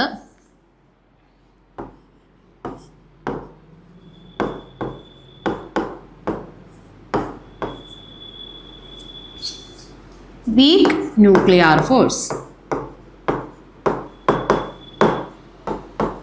അതായത് ഗ്രാവിറ്റേഷണൽ ഫോഴ്സ് ഏറ്റവും ശക്തി കുറഞ്ഞത്, അതിനേക്കാൾ ശക്തി കൂടിയവരാണ് ക്ഷീണ ആണവ ബലം എന്ന് വിളിക്കുന്നത് കേട്ടോ. ക്ഷീണ ആണവ ബലം അല്ലെങ്കിൽ വീക്ക് ന്യൂക്ലിയർ ഫോഴ്സ്. നമ്മുടെ ഗ്രാവിറ്റേഷനേക്കാളും അല്പം കൂടി ശക്തി കൂടിയവരാണ് വീക്ക് ന്യൂക്ലിയർ ഫോഴ്സ് എന്ന് പറയുന്നത്. നമ്മൾ ഈ റേഡിയേഷൻസ് ഒക്കെ എമിറ്റ് ചെയ്യുന്ന സമയത്താണ്, അതായത് ബീറ്റ, ഗാമ, ആൽഫ എന്നൊക്കെ പറഞ്ഞുള്ള റേഡിയേഷൻസ് നിങ്ങൾ കേട്ടിട്ടില്ലേ? അപ്പോൾ അത്തരത്തിലുള്ള റേഡിയേഷൻസുകൾ പുറത്തു വരുന്ന സമയത്താണ് ഈ ഒരു വീക്ക് ന്യൂക്ലിയർ ഫോഴ്സ് ഉണ്ടാകുന്നത്. പ്രത്യേകിച്ചും നമ്മുടെ ബീറ്റ റേഡിയേഷൻസ് ഒക്കെ, ബീറ്റയാണ് പ്രധാനമായിട്ടും പറയുന്നത് കേട്ടോ. അപ്പോൾ ഇത്തരത്തിലുള്ള ബീറ്റ റേഡിയേഷൻസ് ഒക്കെ എമർജ് ചെയ്യുന്ന സമയത്ത് ഉണ്ടാകുന്ന ഫോഴ്സാണ് വീക്ക് ന്യൂക്ലിയർ ഫോഴ്സ്. അപ്പോൾ ഇതിൻ്റെ ഇടയിൽ എക്സ്ചേഞ്ച് ചെയ്യുന്ന പാർട്ടിക്കിളിനെ നമ്മൾ വിളിക്കുന്ന പേരാണ് ബോസോൺസ്. നമ്മുടെ ബോസ് വീക്ക് ആണെന്ന് ആലോചിച്ചാൽ മതി, വീക്കാണ് boss. Okay, weak nuclear force അല്ലെങ്കിൽ ക്ഷീണ ആണവ ബലത്തിൻ്റെ സമയത്ത് എക്സ്ചേഞ്ച് ചെയ്യുന്ന പാർട്ടികളാണ് ബോസോൺസ് എന്ന് വിളിക്കും. ഇനി മൂന്നാമത്തെ, ഇവരെക്കാൾ അല്പം കൂടി ശക്തി കൂടിയവരാണ് വൈദ്യുത കാന്തിക ബലം, ഇലക്ട്രോസ്റ്റാറ്റിക് ഫോഴ്സ്. വൈദ്യുത കാന്തിക ബലം.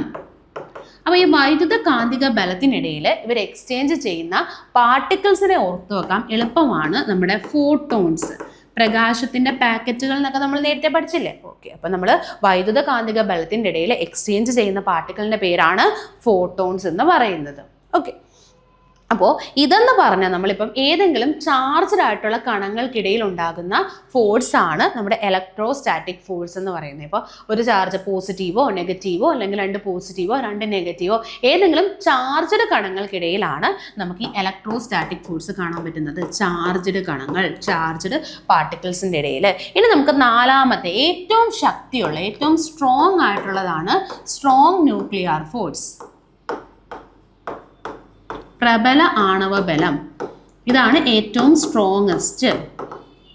ബലങ്ങളിൽ ഏറ്റവും സ്ട്രോങ്ങസ്റ്റ് ആയിട്ടുള്ളതാണ് സ്ട്രോങ് ന്യൂക്ലിയർ ഫോഴ്സ്. ഓക്കെ, അപ്പോൾ സ്ട്രോങ് ന്യൂക്ലിയർ ഫോഴ്സ് എന്ന് പറയുന്നത് നമ്മുടെ ന്യൂക്ലിയസിൻ്റെ അകത്തുള്ള ബലമാണ് കേട്ടോ. സ്ട്രോങ് ന്യൂക്ലിയർ ഫോഴ്സ് നമ്മുടെ ന്യൂക്ലിയസ് ഇല്ലേ, നമ്മുടെ ആറ്റത്തിൻ്റെ സെൻറ്റർ ആയിട്ടുള്ള ന്യൂക്ലിയസിനകത്ത് നമുക്ക് കാണാൻ പറ്റുന്ന ബലമാണ് സ്ട്രോങ് ന്യൂക്ലിയർ ഫോഴ്സ്. അപ്പം നമ്മൾ പഠിച്ചു ഒരു ന്യൂക്ലിയർ ബലത്തിൻ്റെ കേസ്, അല്ലെങ്കിൽ നമ്മൾ ന്യൂക്ലിയസിൻ്റെ ഡയമെൻഷൻ പറയുന്നത് എത്രയിലാണ്?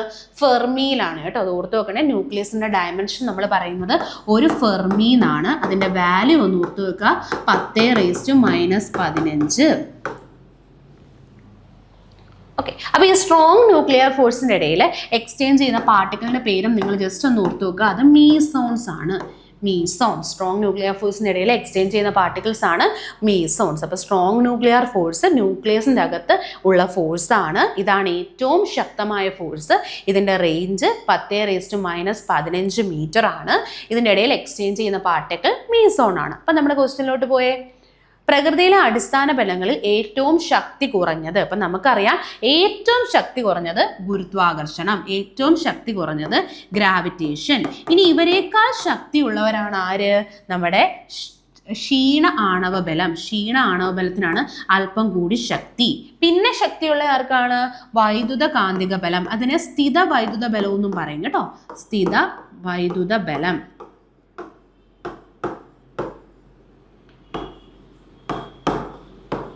അല്ലെങ്കിൽ വൈദ്യുത കാന്തിക ബലം. ഏറ്റവും ശക്തി ഏതാണ്? പ്രബല ആണവ ബലം. ഓക്കെ, ഏറ്റവും ശക്തിയുള്ളത് പ്രബല ആണവ ബലത്തിനാണ്. ഓക്കെ, അപ്പൊ നമുക്ക് അടുത്ത ക്വസ്റ്റ്യനിലോട്ട് പോവാം. ഊർജത്തിന്റെ ഡയമെൻഷണൽ സമവാക്യം ഏതാണ്? അപ്പോൾ നമ്മൾ ഈ ഡയമെൻഷൻ അറിയണമെങ്കിൽ നിങ്ങൾ പ്രധാനമായിട്ടും 3-4 ഡയമെൻഷൻ നിങ്ങൾ പഠിച്ചാൽ നിങ്ങൾക്ക് ഈസി ആയിട്ട് ഇക്വേഷൻ അറിയാമെങ്കിൽ ഇത് ചെയ്യാം. നമ്മൾ ആദ്യം പഠിച്ചിരിക്കേണ്ടത് പിണ്ഡത്തിൻ്റെ ഡയമെൻഷൻ. നമ്മളിതാ എം എന്നാണ്. മാസിനെ നമ്മൾ എം കൊണ്ട് റെപ്രസെൻറ്റ് ചെയ്യണം. ലെങ്തിനെ നമ്മൾ എപ്പോഴും എൽ കൊണ്ട് റെപ്രസെൻറ്റ് ചെയ്യണം. ടൈമിനെ എപ്പോഴും ടി കൊണ്ട് റെപ്രസെൻറ്റ് ചെയ്യണം. അതിൻ്റെയൊക്കെ ഫസ്റ്റ് ലെറ്റർ. ഇത്രയും നിങ്ങൾ ഓർത്തു വെക്കുക. പിന്നെ നിങ്ങൾ ഇതിന് 2 പേരുടെയും കൂടെ കാര്യം പഠിച്ചാൽ മതി. ഒന്ന് സ്പീഡ്, വേഗത അല്ലെങ്കിൽ പ്രവേഗം, വെലോസിറ്റി. ഇതിൻ്റെ 2ൻ്റെയും ഡയമെൻഷൻ ദാണ്ടെ L(T⁻⁻1). പഠിച്ചേ, L(T⁻⁻1) വേഗതയുടെയും അതോടൊപ്പം തന്നെ പ്രവേഗത്തിൻ്റെയും ഡയമെൻഷനാണ് LT⁻⁻1. LT⁻⁻1. അടുത്തത് ആക്സിലറേഷൻ, ത്വരണത്തിൻ്റെ ഡയമെൻഷനാണ് LT⁻². ഇത്രയും അറിഞ്ഞു കഴിഞ്ഞാൽ നിങ്ങൾക്ക് ഒരുവിധം എല്ലാ ക്വസ്റ്റ്യൻസും ചെയ്യാൻ പറ്റും. ഇത്രയും കാര്യങ്ങൾ പഠിച്ചാൽ മതി, അല്ലാതെ നിങ്ങൾ ചുമ്മാതെ ഡയമെൻഷൻ കാണാതെ പഠിക്കരുത്. ഇത്രയും നിങ്ങളൊന്ന് പഠിച്ചു വെക്കുക. നിങ്ങൾ മാസ്, ലെങ്ത്, ടൈം അതിൻ്റെയൊക്കെ പഠിച്ചു വെക്കുക. സ്പീഡിൻ്റെയും വെലോസിറ്റിയുടെയും LT⁻⁻1, ആക്സിലറേഷൻ്റെ LT⁻². അപ്പോൾ നമുക്ക് നോക്കിയേ, നമുക്ക് കണ്ടുപിടിക്കേണ്ടത് എനർജിയാണ് അല്ലേ? എനർജിയുടെയാണ് നമുക്ക് കണ്ടുപിടിക്കേണ്ടത്. അപ്പോൾ നമുക്ക് ആദ്യം എനർജിയുടെ ഇക്വേഷൻ എഴുതാം.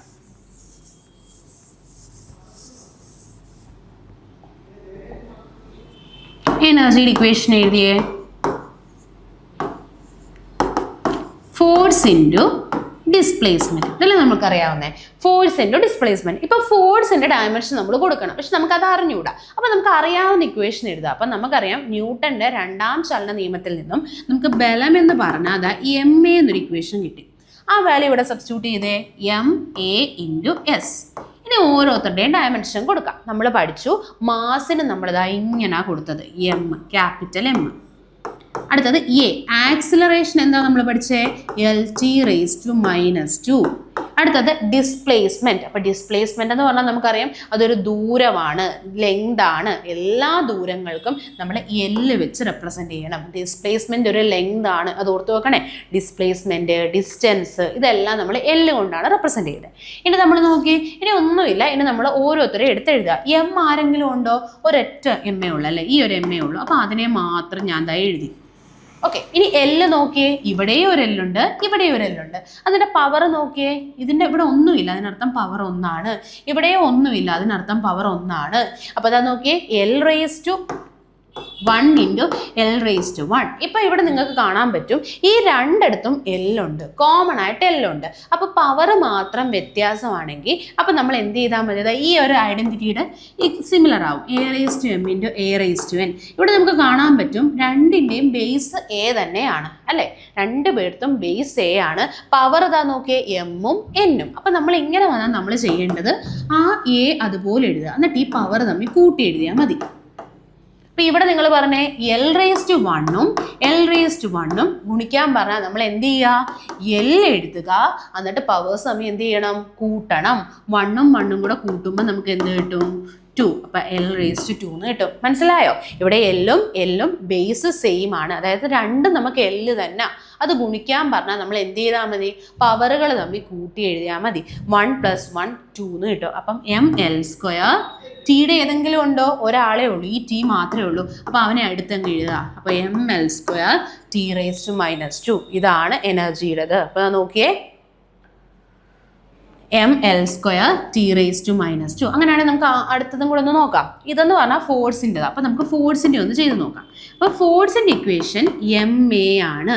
അപ്പോൾ ഡയറക്റ്റ് ഒന്ന് എഴുതിയേ, എമ്മിൻ്റെ നമ്മൾ പറഞ്ഞു M എന്ന് എഴുതണം, എയുടെ LT⁻². അപ്പോൾ ഒരുമിച്ച് എഴുതിയേ M, L. ഒരു MA ഉള്ളൂ, അതെഴുതി.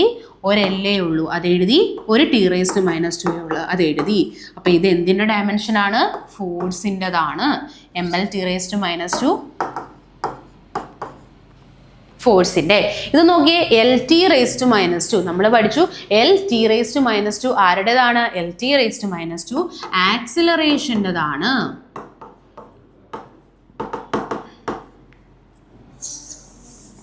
ഓക്കെ, അപ്പോൾ നമുക്കിത് ML² T⁻³ ഡയമെൻഷനും കൂടെ കണ്ടുപിടിക്കാം. ML² T⁻³ എന്ന് പറയുന്നത് പവറിൻ്റെ ഡയമെൻഷനാണ്. നമുക്ക് പവർ ഒന്ന് കണ്ടുപിടിക്കാം. പവർ എന്ന് പറയുന്നത് വർക്കിനെ ടൈം കൊണ്ട് ഡിവൈഡ് ചെയ്യുമ്പം നമുക്ക് കിട്ടുന്നതാണ് പവർ എന്ന് പറയുന്നത്, വർക്ക് ബൈ ടൈം. അപ്പോൾ അത് നോക്കിയേ, work equals force into displacement by time. അങ്ങനെയല്ലേ നമ്മൾ പഠിച്ചത്.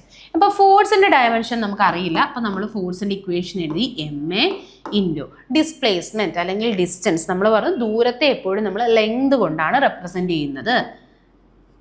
ഓക്കെ, നമുക്ക് അടുത്ത സ്റ്റെപ്പിൽ ഇക്വേഷനിൽ ഇട്ട് കൊടുക്കാം, ബൈ ടൈം T. അപ്പോൾ നോക്കിയേ, ഇനി ഓരോന്നും ഡയമെൻഷൻ ഇട്ട് കൊടുത്തേ. മാസിന് നമ്മൾ M എന്നാണ് ഇട്ട് കൊടുക്കുന്നത്. Aക്കോ LT⁻². ഡിസ്റ്റൻസ് ആയാലും ഡിസ്പ്ലേസ്മെൻ്റ് ആയാലും നമ്മൾ ലെങ്ത് കൊണ്ട് റെപ്രസെൻ്റ് ചെയ്യണം ബൈ ടൈം ടി. ഓക്കെ, അപ്പോൾ ഇവിടെ നോക്കിയേ എല്ലും നമുക്കിവിടെ ആദ്യം ഒന്ന് മുകളിലത്തെ കാര്യം ചെയ്തിട്ട് നമുക്ക് ഈ ടി മുകളിലോട്ട് കൊണ്ടുപോകാം. അപ്പോൾ ഇവിടെ നോക്കിയേ എം ഉണ്ട്, ഒരു എം ഉണ്ട്, എല്ല് ഇതാ 2 എണ്ണം വന്നു. അപ്പോൾ നമ്മൾ നേരത്തെ എന്താ പറഞ്ഞത്, എല്ല് 2 എണ്ണം വന്നാൽ എല്ല് എഴുതുക, ഇതിൻ്റെ പവേഴ്സ് തമ്മിൽ എന്ത് ചെയ്യണം, ആഡ് ചെയ്യണം. ഇവിടെ ഇപ്പോൾ ഒരു പവറും ഇല്ലെങ്കിൽ നമ്മൾ 1 ഇട്ട് കൊടുക്കണം. അപ്പോൾ 1 ആഡ് ചെയ്യുമ്പോൾ എത്ര കിട്ടും, 2 കിട്ടും. അപ്പോൾ ml² ടിയുടെ പവർ ദാ -2. അപ്പോൾ അതുപോലെ എഴുതി ml² t⁻²- ബൈ ടി. ഇനി നമുക്ക് ഈ ടിയെ ന്യൂമറേറ്ററിൽ കൊണ്ടുപോകണം. അപ്പോൾ നമ്മൾ നേരത്തെ എന്താ പഠിച്ചത്, ഇപ്പോൾ ഈ 10⁻1 ന്യൂമറേറ്ററിൽ പോകുമ്പോൾ എന്താവും, 10⁻⁻1 അല്ലേ, 10⁻⁻1 ആവും. അതുപോലെ ഈ ടി ന്യൂമറേറ്ററിൽ വന്നു കഴിഞ്ഞാൽ ml² t⁻², ഈ ടി ന്യൂമറേറ്ററിൽ വന്നാൽ എന്താവും, t⁻−1 ആവും. ഓക്കെ, അപ്പോൾ ഇതാ നോക്കിയേ, നമുക്ക് എം കിട്ടി, അതുപോലെ എഴുതി, L² കിട്ടി, അതുപോലെ എഴുതി, ടിയുടെ പവർ -2 ഉണ്ട് -1 ഉണ്ട്. അപ്പോൾ അതാ നോക്കിയേ, -2 -1 ഇത് നമ്മൾ ആഡ് ചെയ്യണം. അപ്പോൾ ഇതാ ഇവിടെ ഞാനൊരു പ്ലസ് സിമ്പിൾ കൊടുത്തു, -2 + -1. അപ്പോൾ ഇതാ പ്ലസും മൈനസും വന്നാൽ ഓർക്കുക, പ്ലസും മൈനസും വന്നാൽ നമുക്ക് കിട്ടുന്നത് മൈനസ് ആയിരിക്കും. അപ്പം -2 -1 നമുക്ക് -3 എന്ന് കിട്ടും. ഓക്കെ, അതായത് 2ഉം 1ഉം നമ്മൾ ആഡ് ചെയ്യുന്നു, രണ്ടും സെയിം സിമ്പിൾ ആയതുകൊണ്ട് മൈനസ് കൊടുക്കുന്നു. അപ്പോൾ ml² t⁻−3. അപ്പോൾ എന്തിൻ്റെ യൂണിറ്റ് ആണ്, പവറിൻ്റെ യൂണിറ്റ് ആണ്.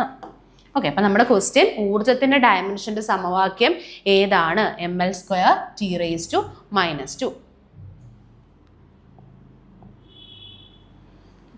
അടുത്തത്, ദർപ്പണത്തിൽ പതിക്കുന്ന രശ്മിയുടെ പതനകോൺ 60 ഡിഗ്രി ആണെങ്കിൽ പ്രതിപതന കോൺ എത്രയാണ്? അപ്പോൾ ഇത് റിഫ്ലക്ഷനുമായിട്ട് ബന്ധപ്പെട്ട ഒരു സ്റ്റേറ്റ്മെന്റ് ആണ് കേട്ടോ. അപ്പോൾ നമുക്കറിയാം, ഒരു ദർപ്പണത്തിന്റെ കേസിൽ നമ്മൾ പതനകോൺ വരയ്ക്കും. അതായത് വന്ന് പതിക്കുന്ന രശ്മിയുമായിട്ട് ബന്ധപ്പെട്ടാണ് പതനകോൺ വരയ്ക്കുന്നത്. ഇത് വന്ന് പതിക്കുന്നൊരു രശ്മിയാണ്, ഇത് പ്രതിപതിച്ചു പോകുന്ന രശ്മിയാണ്, പ്രതിപതന കോണാണ്, പ്രതിപതന രശ്മിയാണ്. ഇവിടെ ഒരു പതനരശ്മി നമ്മൾ വരച്ചു, അതായത് നമ്മുടെ ദർപ്പണത്തിലേക്ക് ഒരു രശ്മി വന്ന് പതിക്കുന്നു, ഇതവിടെ പ്രതിഫലിച്ചു പോകുന്നു, അതിനെ നമ്മൾ പ്രതിപതന രശ്മി എന്ന് പറയുന്നു. ഇനി ഇതിൻ്റെ ഇടയിൽ നമ്മൾ ഈ എവിടാണോ എന്ന് വന്ന് പതിക്കുന്നത് അവിടെ നിന്ന് നമ്മളൊരു 90 ഡിഗ്രിയിൽ ഇങ്ങനെ ഒരു ലൈൻ വരയ്ക്കും. ഇതിനെ നമ്മൾ വിളിക്കും ലംബം അല്ലെങ്കിൽ നോർമൽ. ഈ ലംബവും പതനരശ്മിയും കൂടെ നിർമ്മിക്കുന്ന കോണാണ് പതനകോൺ. ഈ ലംബവും അപവർത്തന രശ്മിയും കൂടെ നിർമ്മിക്കുന്ന കോണാണ് അപവർത്തന കോൺ. എപ്പോഴും ഓർത്തു വെക്കുക, പ്രതിഫലന കോണാണ്. ലംബവും പ്രതിഫലന രശ്മിയും തമ്മിൽ മേക്ക് ചെയ്യുന്ന കോണാണ് പ്രതിഫലന കോൺ അല്ലെങ്കിൽ angle of reflection.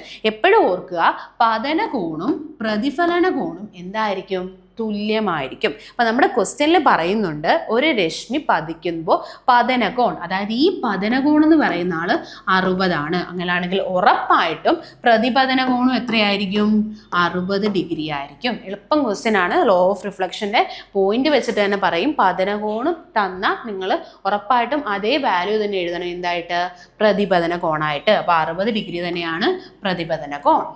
Okay, next question, മഴത്തുള്ളികളുടെ ഗോളാകൃതിക്ക് കാരണമായ ബലമേത്? അപ്പം നമ്മൾ ഓർത്തു വെക്കുക, ഇപ്പം മഴത്തുള്ളിയുടെ ഗോളാകൃതിക്ക് കാരണം എന്ന് പറയുന്നത് സർഫസ് ടെൻഷനാണ്, പ്രതല ബലമാണ്. അതായത് പ്രതലത്തിലുള്ള ഒരു വസ്തുവിൻ്റെ പ്രതലത്തിലുണ്ടാകുന്ന ബലമാണ് പ്രതല ബലം. നമുക്ക് കാണാൻ പറ്റും. ഞാൻ താണ്ടെ ഒരു ജലമെടുത്തു. അപ്പോൾ ഈ ജലം എടുക്കുമ്പം നമുക്കറിയാം, ഇപ്പോൾ ഈ ജലത്തിൻ്റെ ഉള്ളിൽ ഇവിടെ ഒരു തന്മാത്ര ഇരിക്കുന്നത് വിചാരിക്കാം. ഈ തന്മാത്ര ഏതാണ്ട് ഇങ്ങോട്ടും ഒരു ബലം പിടിച്ചു വലിക്കും, മുകളിലോട്ടും ഒരു ബലം പിടിച്ചു വലിക്കും. കാരണം അതിൻ്റെ അടുത്തൊക്കെ എന്തുണ്ട്, മറ്റ് തന്മാത്രകളുണ്ട്. അപ്പോൾ ഇവരുടെ ഇടയിൽ ഒരു ബലം ഉണ്ടാവും. ഒരു ബലം മുന്നോട്ട് പിടിച്ചു വലിച്ചാൽ ഉറപ്പായിട്ടും താഴോട്ടൊരു ബലവും പിടിച്ചു വലിക്കും. അപ്പോൾ ഇവരുടെ മൊത്തം ബലം 0 മാറും. നിങ്ങൾ തന്നെ ശ്രദ്ധിച്ചേ, ഒരാൾ ഇങ്ങോട്ടും പിടിച്ചു വലിക്കുന്നു, ഒരാൾ അടുത്ത ആളിതാ ഇങ്ങോട്ടും ഒരു ബലം പിടിച്ച് വലിക്കുന്നു. ഒരേ ബലമാണെങ്കിൽ തുല്യവും വിപരീത ബലവുമാണെങ്കിൽ ഇത് രണ്ടും ക്യാൻസൽ ആയി പോകത്തില്ലേ? അതുപോലെ തന്നെ ഒരു ബലം എന്താ മുകളിലോട്ടും ഒരു ബലം താഴോട്ടും. ഇപ്പം എന്താ ഇങ്ങോട്ടൊരു ബലം വന്നാൽ ഓട്ടോമാറ്റിക്കലി അടുത്ത ബലം എന്താ ഇങ്ങോട്ട് വരും, അതും ക്യാൻസൽ ആവും. ഇങ്ങോട്ടൊരു ബലമാണെങ്കിൽ ഓട്ടോമാറ്റിക്കലി ഇങ്ങോട്ടൊരു ബലം ഉണ്ടാവും, അതും ക്യാൻസൽ ആവും. അപ്പം മൊത്തത്തിൽ ഏത് ഡയറക്ഷനിൽ വന്നാലും ഒരു തന്മാത്ര ഉള്ളിലാണെങ്കിൽ അവിടെ ബലം എന്തായി മാറും? 0 ആയിട്ട് മാറും. എന്നതാ നമ്മൾ നോക്കി, ഞാൻ എന്താ ഇവിടെ ഒരു തന്മാത്ര എടുക്കുന്നു. ഇവിടെ നിങ്ങൾക്ക് കാണാം ഇത്രയും ഭാഗമേ ഉള്ളൂ ജലം.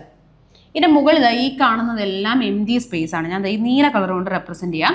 ഇതെല്ലാം ഒഴിഞ്ഞു കിടക്കുവാണ്, അവിടെ ജലമില്ല. ഓക്കെ, അപ്പോൾ നമ്മൾ നോക്കിയേ, ഇവിടുത്തെ കേസിൽ ഇവിടുന്ന് സെൻറ്ററിൽ നിന്ന് താഴോട്ടൊരു ബലം കാണും, പക്ഷേ മുകളിലോട്ട് താണ്ടേ കുറച്ച് ബലമേ ഉള്ളൂ, അല്ലയോ? അപ്പോൾ ക്യാൻസൽ ചെയ്യുന്നുണ്ടോ? ഇല്ല. അപ്പം നമ്മളിതാ താഴോട്ട് ഇങ്ങനെ നമുക്ക് നോക്കിയാൽ മുകളിലോട്ട് ചെറിയ ബലങ്ങൾ മാത്രമേ ഉള്ളൂ. അപ്പം നമ്മൾ നോക്കിക്കഴിഞ്ഞാൽ ഇത്തരത്തിലൊരു ഒരു പാത്രം എടുത്തു കഴിഞ്ഞ് നമ്മൾ അതിൻ്റെ ഈ സ്ഥലങ്ങളിൽ നോക്കിയാൽ നമുക്ക് ഈ താഴോട്ടുള്ള ബലം എന്തായിരിക്കും? കൂടുതലായിരിക്കും. കാരണം ഇങ്ങനെ മൊത്തത്തിൽ ഇവിടുത്തെ കേസ് കണക്ക് മൊത്തത്തിൽ ക്യാൻസൽ ചെയ്യാൻ എന്തില്ല, അവിടെ ഒരു ബലമില്ല. നമ്മൾ ഇവിടെ കാണാൻ പറ്റും കുറച്ച് ആൾക്കാർ എം ടി ആയി കിടക്കുക, ഇവിടെ ഒഴിഞ്ഞു കിടക്കുക. അപ്പോൾ എന്താ, അവിടെ ഒഴിഞ്ഞു കിടക്കുന്നത് കൊണ്ട് താഴോട്ടായിരിക്കും കൂടുതൽ ബലം. അപ്പോൾ ഇത്തരത്തിൽ നമ്മൾ എന്തെങ്കിലും എടുത്തു കഴിഞ്ഞാൽ, ഒരു പാത്രമൊക്കെ എടുത്തു കഴിഞ്ഞാൽ നമ്മൾ വെള്ളം നിറച്ചു കഴിഞ്ഞാൽ ആ മുകൾ വശത്ത് എന്ത് കൂടുതലായിരിക്കും? ബലം കൂടുതലാണ്. അപ്പം ഇങ്ങനെ കൂടുതൽ ബലം ഇവർ പ്രയോഗിക്കുമ്പം ഇവരുടെ ഷേപ്പ് ചെറുതായിട്ടൊന്ന് മാറും. നമുക്ക് കാണാൻ പറ്റുന്ന ഈ ഒരു ഷേപ്പിലോട്ട് വരും. ഇവരിതാ ഇങ്ങനെ ഒരു വലിഞ്ഞു മുറുകി നമുക്ക് ഇരിക്കുന്നതായിട്ട് കാണാം. ഈ ഒരു പ്രതിഭാസമാണ് സർഫസ് ടെൻഷൻ അല്ലെങ്കിൽ പ്രതലബലം. അതായത് ഒരു പ്രതലം എന്ത് ചെയ്യുന്നു? വലിഞ്ഞു മുറുകിയ ഇലാസ്റ്റിക അവസ്ഥയിൽ കാണപ്പെടുന്നു. ഇതിനെ വിളിക്കുന്ന പേരാണ് സർഫസ് ടെൻഷൻ. അപ്പോൾ അതാ നോക്കിയേ, സർഫസ് ടെൻഷൻ എപ്പോഴും, അപ്പം നമുക്ക് മനസ്സിലായി സർഫസ് ടെൻഷൻ വഴി പ്രതലത്തിൽ എന്ത് കൂടുതലാ? ബലം കൂടുതലാ, അല്ലേ? പ്രതലത്തിൽ ബലം വളരെ കൂടുതലായതുകൊണ്ടാണ് ഇങ്ങനെ വലിഞ്ഞു മുറുകിയ അവസ്ഥയിൽ കാണപ്പെടുന്നത്. അപ്പോൾ ഇവർക്ക് ഊർജം കൂടുതലായതുകൊണ്ട്, അപ്പോൾ ഏതൊരു സിസ്റ്റത്തിലും ഊർജം കൂടിയാൽ, എനർജി കൂടിയാൽ അവർക്ക് സ്ഥിരത കുറവായിരിക്കും. കാരണം അവരുടെ സ്റ്റെബിലിറ്റി എന്ത് ചെയ്യും? കുറയും. ഭയങ്കര ഊർജ്ജമാണ്. അപ്പോൾ ഊർജം കൂടിയവർ എപ്പോഴും എന്താണ്? സ്റ്റെബിലിറ്റി അല്ലെങ്കിൽ സ്ഥിരത കുറവായിരിക്കും. അപ്പോൾ അതുകൊണ്ട് ഇവർ ശ്രമിക്കുന്നത് എപ്പോഴും ഊർജം കുറഞ്ഞിരിക്കാനാണ്. അതുകൊണ്ടാണ് നമ്മൾ ഈ കെമിക്കൽ റിയാക്ഷനിലൊക്കെ എന്ത് ചെയ്യുന്നത്? എലമെന്റ്സ് ഒക്കെ പങ്കെടുത്ത് ഊർജം കുറച്ച് സ്ഥിരത കൈവരിക്കാനാണ് ശ്രമിക്കുന്നത്. അപ്പം ഊർജം കൂടുതലാണ്, സ്ഥിരത കുറവാണ്. അപ്പോൾ ഇവർക്ക് എന്ത് ചെയ്യണം? ഊർജം കുറച്ച് സ്ഥിരത കൂട്ടണം. അതിനുവേണ്ടിയാണ് ഇവരെന്ത് ചെയ്യുന്നത്? എപ്പോഴും അവരുടെ പ്രതല ഏരിയ കുറയ്ക്കാൻ ശ്രമിക്കും. സർഫസ് ഏരിയ ഏറ്റവും മിനിമം ആക്കാനായിട്ട് ശ്രമിക്കും.